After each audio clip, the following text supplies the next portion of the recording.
Okay, ladies, you know when you buy that new underwear and you're like, this new underwear is amazing, it's so beautiful, it's not going to become my period underwear, and then somehow it always does, but it's new enough that you don't just want to throw it in the trash, but it's funky enough that you don't want to really hang on to it, so what do?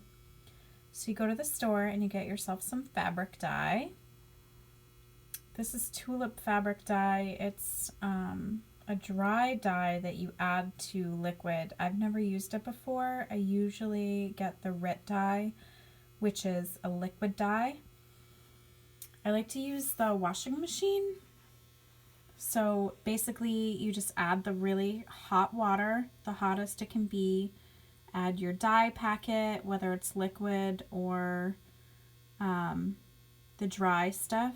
You should check the content on your undergarments because certain ones require specific additives, like the dry dye you have to add salt. I think if you're using something like spandex or something along the lines of that, you'll have to add vinegar.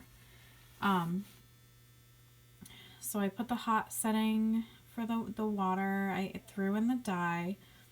I threw in the salt in my undergarments. The reason why I'm doing it in the washing machine is because it's going to have time to soak, and then the washing machine will agitate the garments, which when you're dyeing something, you should be agitating the garments. That way the dye comes out evenly.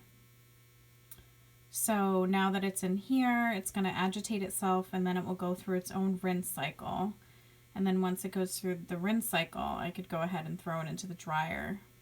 You may want to wash your undergarments after, but you might not, because sometimes if you immediately wash them, then the dye that you put in there will come out. So once this is all done, I will go ahead and take some bleach and do another small wash cycle with the bleach, and that will clean out the washing machine no problem.